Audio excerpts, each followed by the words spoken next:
안녕하세요. 오늘도 사연살롱을 찾아주셔서 감사합니다. 저는 서울에 사는 40대 여자입니다. 지금은 재혼을 해서 아이를 낳고 키우면서 행복하게 살고 있지만 전 남편과의 결혼 생활 중 웃지 못할 일들이 많았답니다. 참 생각해보면 그런 집안이 있나 기가 막혀요. 저는 어렸을 때 부유한 집에서 누릴 거 다 누리면서 자랐어요. 자랑은 아니지만 돈이 없어 한 맺힌 일은 없었던 것 같네요. 해외여행도 마음껏 다녔고 쇼핑이며 취미생활도 마음껏 했어요. 부모님의 든든한 지원 덕분이었죠. 그렇게 재밌게 20대를 지내다가 30대가 되어 아버지 밑에서 조금씩 일도 배우고 사업 물려받을 준비도 하고 있었습니다. 말이 사업을 물려받는 것이지 사실 아버지 밑에서 월급쟁이였죠. 그때까지 저는 결혼 생각은 전혀 없었답니다. 부모님 밑에서 사는 삶이 재밌고 행복했으니까요. 그렇지만 부모님 생각은 다르셨어요. 부모가 언제까지 살아서 너 책임져 줄 것도 아니고 듬직한 신랑 만나서 정착해야지. 자식도 낳아서 키워봐야 어른 된다. 어서 마음 맞는 남자 잘 찾아봐. 저희 엄마는 이렇게 말씀하시면서 제 걱정을 하시곤 했어요. 그래도 어떻게 결혼을 하려고 남자를 찾아다닐 수 있겠어요. 선보고 이런 건 또 성격에 안 맞는지라 그냥 하루하루 시간만 보내고 있었는데 어느 날 저희 아빠 회사에 다른 회사 직원이 서류를 갖다 주러 왔는데 그 직원과 우연히 친해지게 되었고 밥을 먹고 데이트를 하다 결국 연애를 하게 되었습니다. 그 집안은 저희 집과는 사뭇 다른 집안이었어요. 남자친구는 중소기업 직원이고 형제들은 직업도 없어서 백수로 놀고 있었죠. 아버지 어머니께선 작은 가게를 하시면서 하루 벌어 하루 먹고 간신히 근근히 사시는 것 같았어요. 당시 사랑에 빠진 제 눈에는 조건이고 뭐고 아무것도 보이지 않았습니다. 그저 그 사람이 멋지고 사랑스러워 어쩔 줄을 몰랐었죠. 결국 그 사람과 결혼을 결심하기에 이르렀습니다. 부모님께 그 사람과 연애를 한다고 알리니 난리가 나셨어요. 저희 아빠는 회사에 몇 번 온 걸 보셨던지라 더욱 어이없어 하셨어요. 우리가 너한테 집안 조건 다 따져 결혼을 하라는 게 아니지만 그래도 너무 차이 나는 사람은 그렇지 않냐. 아빠는 조심스럽게 그렇게 말씀하셨고 엄마는 알아 누우셨어요. 더욱이 그 집안에 대해 말하니 엄마는 식음을 전폐하셨죠. 저를 붙잡고 얼마나 간절히 얘기하셨는지 몰라요. 그냥 평범한 정도의 집안과 결혼을 하라고요. 그렇지만 저는 죽어도 그 사람이라고 박박 우겼습니다. 그땐 참 뭐가 눈에 씌었는지 제가 불효 많이 했죠. 그 사이에서 남자친구는 난감해했지만 그렇다고 저랑 결혼 안 하겠다는 말은 안 하고 그저 저보고 부모님께 잘 설득해보자는 말만 하더라고요. 저는 그럴수록 남자친구가 안쓰러워 보였고 부모님께 더 대들고 더 졸랐어요. 결국 저희 엄마 아빠가 지셨죠. 어떡하겠어요. 딸이 그렇게 좋다는데 시키는 수밖에요. 시댁들 집안과 정식으로 상견례도 하고 결혼 절차를 밟아 나가기 시작했어요. 결혼식장이며 신혼여행 모두 저희 쪽에서 부담하기로 했습니다. 왜냐면 남자친구는 모아둔 돈이 한 푼도 없었거든요. 부모님과 동생들 부양하느라요. 저는 그래도 신경 쓰지 않았고 행복했어요. 그렇게 한참 결혼식 준비에 열을 올리고 있는데 어느 날 시어머니께서 절 집으로 부르셨어요. 예단 준비를 해야 한다면서 저를 부르셨죠. 전 사실 불려가면서도 의아했어요. 남편과 예단은 하지 않기로 합의를 했었거든요. 예단은 보통 신랑이 집을 해왔을 때 신부 쪽에서 마련하는 거잖아요. 그런데 신혼집도 저희 부모님이 해주신 마당에 예단이라니 좀 의아했습니다. 제가 잘못 들은 건 아닌가 싶었죠. 시댁에 갔는데 시어머니께서 핸드폰을 보여주시면서 가방이며 아버님 옷이며 어머님 밍크며 브랜드를 알려주시더군요. 저는 멍하게 듣고만 있었어요. 금액으로도 꽤 되는 물건을 요구하시더라고요. 근데 어머니, 저희는 예단 안 하기로 했었어요. 뭐? 예단을 안 한다고? 누구랑 그런 상의를 했니? 그 애하고요. 예단은 안 한다고 같이 결정했어요. 어머니께 전달드리랬는데 못 들으셨어요? 어머머머, 네가 그렇게 하라고 했다는 거니? 예, 그건 상의가 아니지. 그리고 예단 같은 건 너희끼리 상의하는 게 아니라 나랑 상의를 해야 하는 거란다. 너희가 결정할 문제가 아니야. 그래, 물론 우리가 해주는 게 없어서 미안한 마음은 있어. 그렇지만 가뜩이나 없이 결혼하는데 이거도 생략 저거도 생략. 이럼 남들이 너희 집안도 우습게 본다. 우리만 우스워지는 게 아니란 말이야. 이런 건 너희 부모님께 전달 안 해도 네 선에서 해줄 수 있는 정도 아니겠니? 괜히 부모님께 말씀드리지 말고 어느 날 나랑 백화점 가서 한 바퀴 돌고 다 사버리자. 주고받는 절차는 생략해도 되지 않니? 같이 결정한 거라 말을 하는데도 저 혼자 결정하는 건 상의가 아니라며 막무가내셨고 결국 그날 너무 어이가 없어서 남자친구에게 가서 마구 쏴댔죠. 도대체 나랑 한 얘기는 무엇이었냐? 어머니랑 얘기가 안 된 것이냐? 어떻게 그만큼을 바라실 수가 있냐? 한참 퍼부었더니 남자친구는 죄인처럼 고개를 푹 숙이더라고요. 그 모습이 또 안타깝기는 하더라고요. 미안해. 우리 엄마가 좀 그래. 네가 이해 좀 해주면 안 될까? 우리 엄마 나 말고 다른 형제들은 다 놀고 있고 나한테만 기대를 걸어서 그래. 나 하나 돈 벌고 결혼하고 제대로 사니까 이번이 마지막이다 싶어서 그러는가 봐. 내가 미안해. 이번 한 번만 엄마 부탁 들어주면 평생 네 편만 들면서 살게. 그 말에 이틀을 고심했었죠. 어떻게 해야 현명하게 하는 방법인지 알 수가 없었습니다. 결혼을 물리자니 남편에 대한 제 감정이나 상황이 너무 멀리 온 것 같았고 부모님께 말씀도 안 드리고 제 선에서 해결하는 것이 옳은 건지도 알 수 없었고요. 고민을 거듭했지만 답은 없었습니다. 그렇지만 남자친구는 죄가 없잖아요. 남자친구 체면을 봐서라도 제가 한 번은 희생하기로 했습니다. 그렇지만 어머니가 바라시는 대로 백화점을 같이 가는 건 너무 격식에 어긋난다 싶었어요. 제가 알아서 준비를 해서 보내겠노라 말씀드렸고 그건 어머니도 받아들이셨어요. 이왕 하기로 한 거 어머니가 바라시는 대로 아니 그 이상으로 열심히 골라서 넣어드렸어요. 전부 명품에 어떤 것은 한정판이었죠. 받으시더니 입이 귀에 걸리셨어요. 그렇게 좋아하시는 걸 보니 또 다행이란 생각도 들었어요. 그렇게 저희는 결혼을 했습니다. 꿈만 같은 신혼여행도 갔다 왔고 신혼살림을 시작했죠. 남편은 다니던 회사를 다니고 저는 아버지 회사를 다니는 식으로 당분간은 계속 생활하기로 했어요. 그렇게만 살아도 참 행복할 것 같았는데 저희 결혼 생활에 점점 문제가 생기기 시작했습니다. 일단 경제적인 문제부터 시작이 되었죠. 어느 날부터 남편이 월급을 안 가져오는 거 아니겠어요? 처음엔 회사가 어렵다고 했는데 제가 알아보니 월급을 안 줄 정도로 어려운 건 아니더라고요. 분명 월급을 받은 것 같은데 저한테 안 주는 이유가 뭔지 궁금했어요. 설마 여자가 있나 하는 의심까지 했었는데 곧 밝혀졌습니다. 남편은 월급을 고스란히 시어머니께 갖다 드린 거였어요.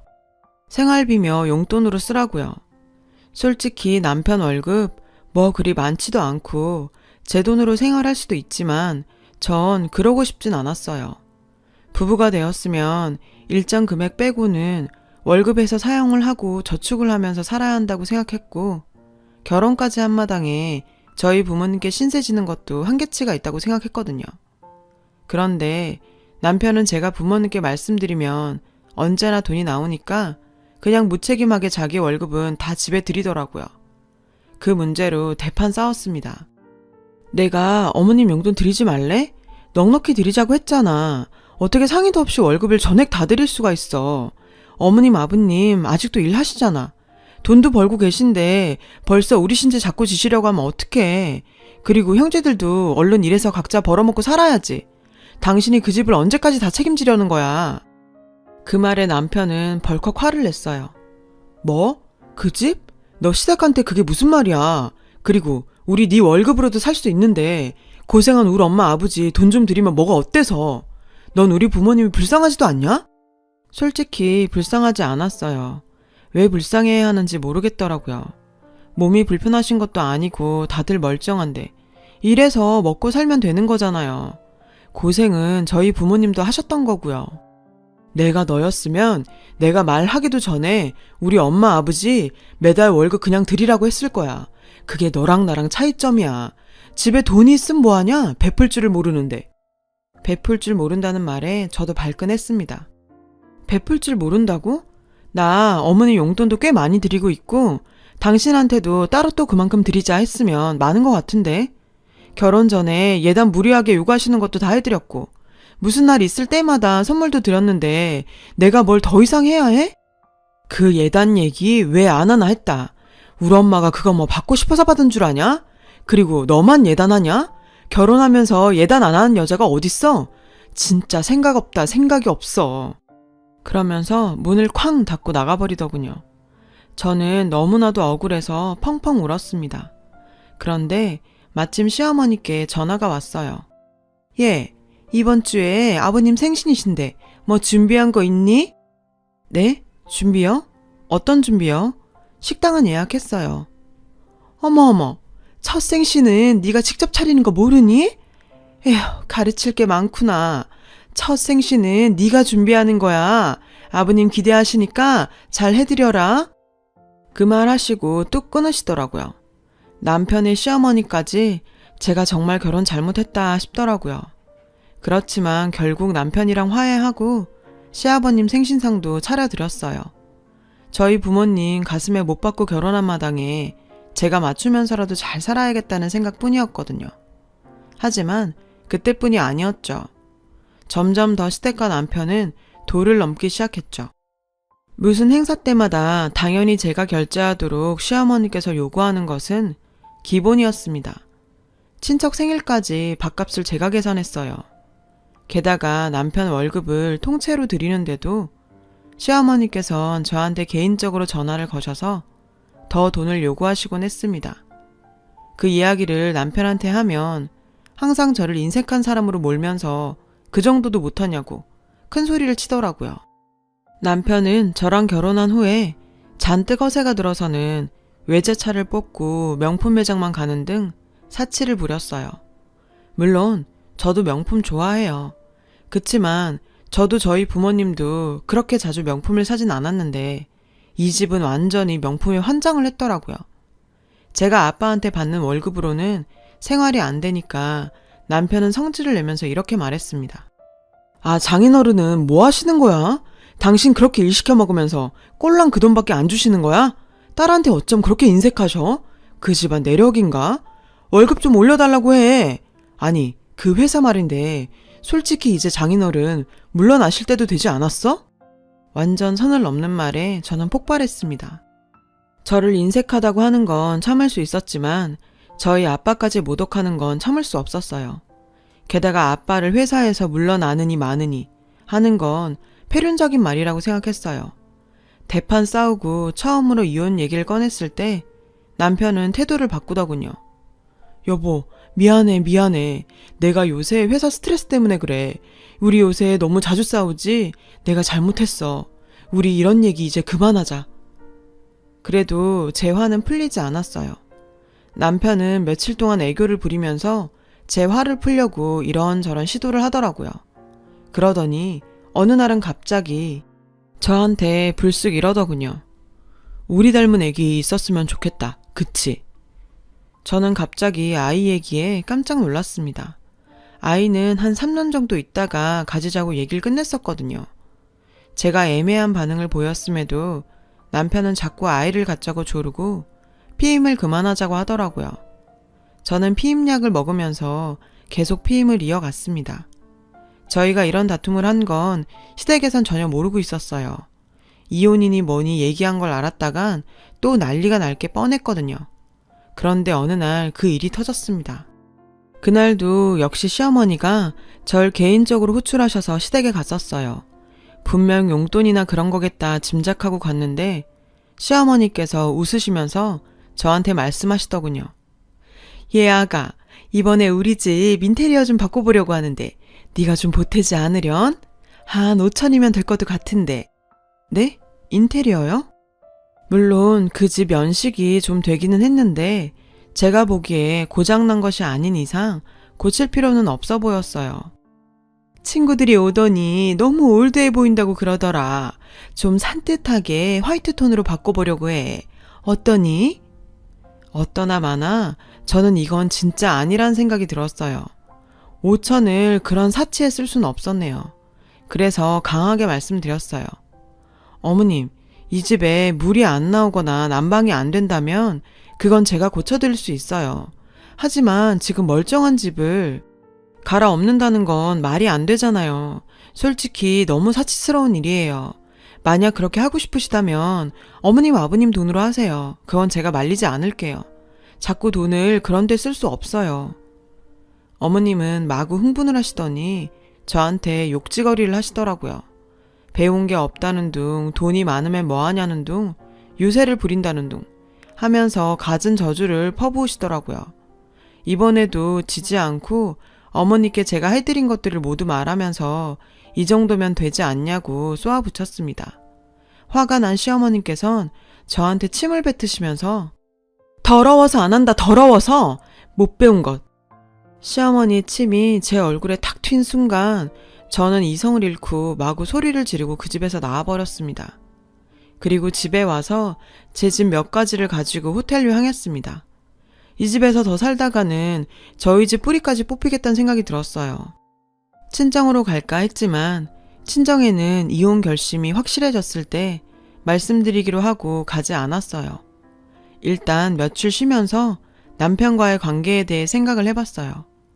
시댁 갈등도 너무 심하고 남편도 제가 처음에 사랑에 빠졌던 것처럼 좋은 사람이 아닌 것 같고 제가 선택할 수 있는 길은 이혼밖에 없어 보였습니다.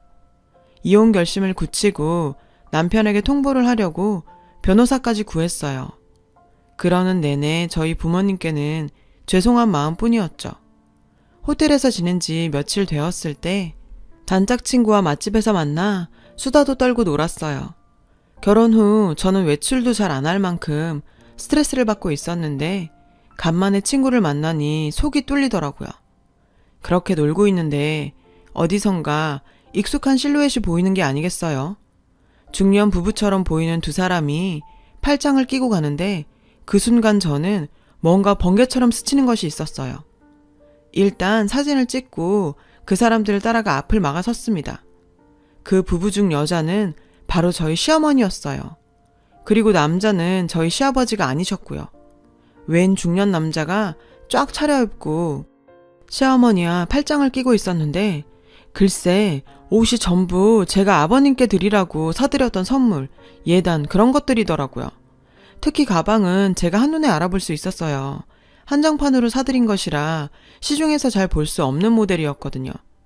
시어머님은 절 보더니 사색이 되어 털썩 주저앉으시고 남자는 눈치를 채고 주랭랑을 쳤습니다. 두 사람이 내연관계라는 정황은 분명했죠. 시어머니는 시아버지에게 연락하려는 제 팔을 붙들고 애원을 하시더군요. 예, 제발 아버지가 아시면 난 죽음이야. 제발 자식들 얼굴은 또 어찌 보겠니. 하지만 이혼하려는 마당에 제가 망설일 게 뭐가 있었겠어요. 시아버지와 남편에게 사진과 같이 문자를 보내 전부 폭로했습니다. 그 한 통의 문자는 그 집안에 폭탄이 떨어진 것과 같은 효과를 냈어요. 시아버지는 어머님과 이혼하시겠다고 난리가 났고 남편과 형제들도 쪽팔려 했고요. 저는 이래저래 이혼 결심을 더욱 굳혔죠. 그렇게 부정한 짓을 하는 시어머님과 살긴 더더욱 싫었거든요. 결국 저희 부모님께도 말씀드리고 절차를 밟았어요. 남편은 매달리고 이혼은 못해준다 우기고 난리였지만 제 이혼 의사가 확고했기에 이혼이 결정되었어요. 남편은 울고불고 저희 집에 오고 회사까지 오기에 경호원까지 고용해서 혼쭐 내서 돌려보냈답니다. 그 지긋지긋했던 결혼 생활이 그렇게 끝났습니다. 이혼하고도 한동안은 우울증에 시달렸어요. 제가 했던 선택에 대한 후회였겠죠. 하지만 저희 부모님은 저보다 강하셨어요. 저에게 좋은 말들 많이 해주셨고 저를 누구보다 믿고 응원해 주셨어요. 그래서 천천히 다시 일어났습니다. 그리고 주변에서 소개받은 사람과 다시 결혼했어요. 아이도 낳고 지금은 아주 잘 살고 있답니다. 그래도 그때 시어머니의 불륜을 목격하고 거기서 빠져나왔기에 조금 마음이 시원했던 것 같아요. 지금은 어찌 살지 가끔은 궁금해요. 그땐 제가 뭐가 쉬웠었는지. 다시 생각해도 기가 막힙니다. 엄마, 아빠, 어른들의 말씀은 참 옳습니다. 아니라고 하시는 건 아닌 것 같네요.